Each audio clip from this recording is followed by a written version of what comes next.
What if we sat down with China and said, oh my God, we're trapped in an arms race.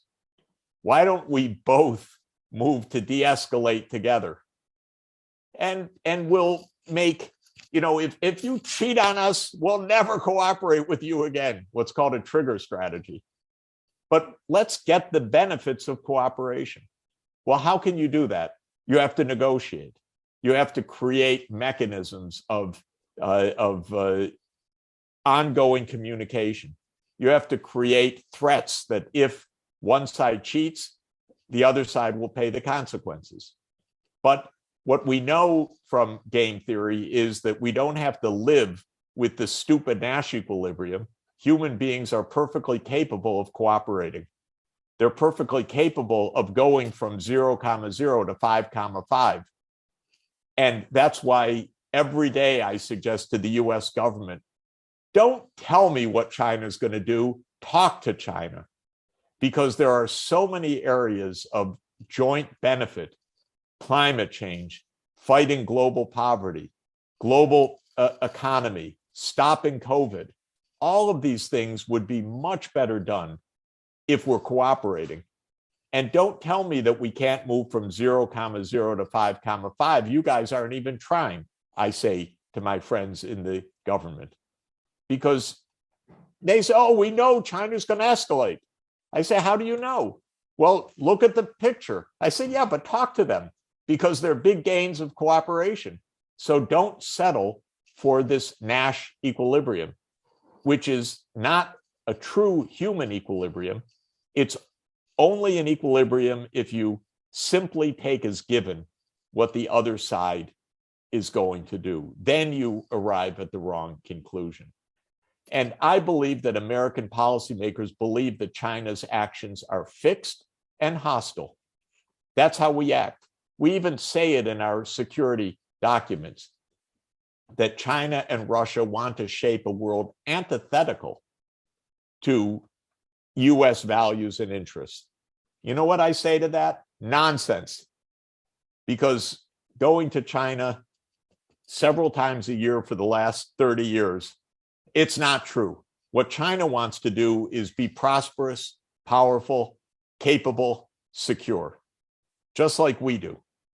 They're not interested in shaping a world antithetical to our values and interests. They're interested in their own well-being.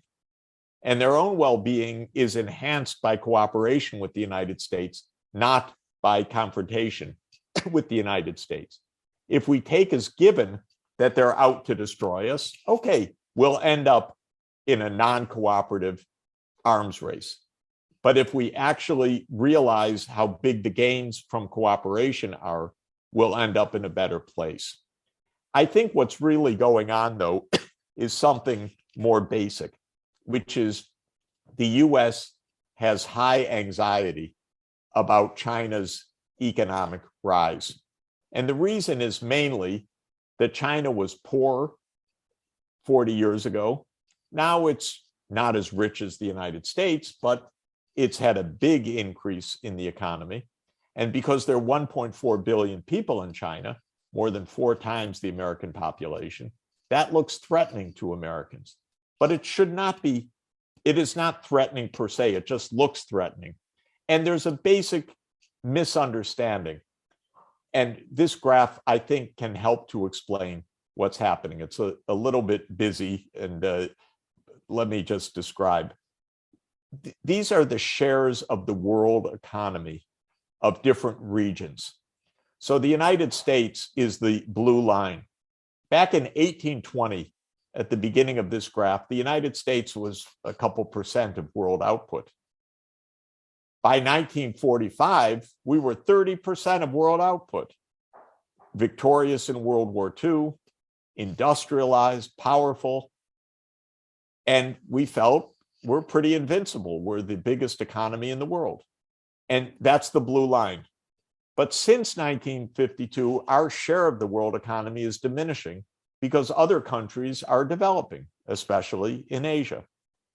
The green line is Western Europe.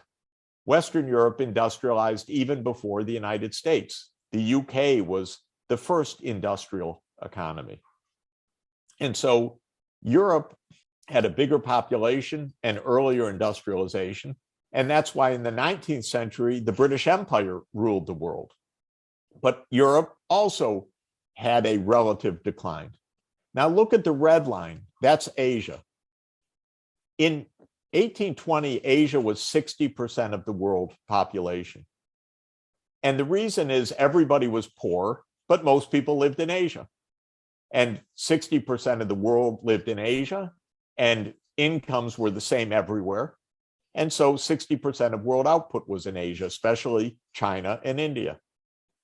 Then Britain industrialized, and with an industrial navy and army, it went and beat the hell out of the rest of the world and conquered India completely by 1857 and invaded China in 1839 in what historians call the First Opium War, burned down the Summer Palace in the Second Opium War, and basically used its naval superiority to dominate the world economy. And Asia went into a decline. By the end of the 19th century, Asia was really in poverty. And by the end of 1945, all of Asia, with more than half the world, was a smaller economy than the US economy and Western European economy. That's the bottom of the red curve. But then, of course, look what happened after 1945, after World War II. Asia started to recover. Why? Because it had economic development. And China and India both had economic growth, though China's was even more remarkable. Very successful, well done, well managed. And so Asia is returning to be a central part of the world economy. Of course, Britain lost its empire. India became independent in 1947. China became independent even of Japan, which had invaded it, in 1949.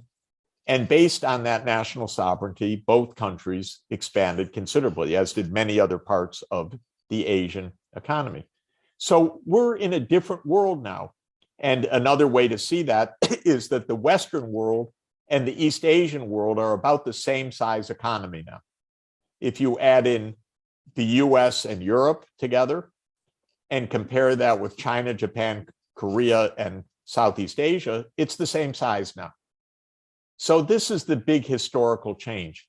We think we run the world, but something happened in between, which is that technology, literacy, development spread more widely.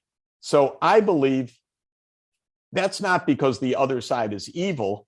It's just because it's catching up for lost time. And the lost time came because we were evil. We were imperial, the US to an extent, but especially Britain, France, and so forth, which took over much of the Asian world. And then after World War II, the Asian countries achieved independence. And China's now a bigger economy than the United States.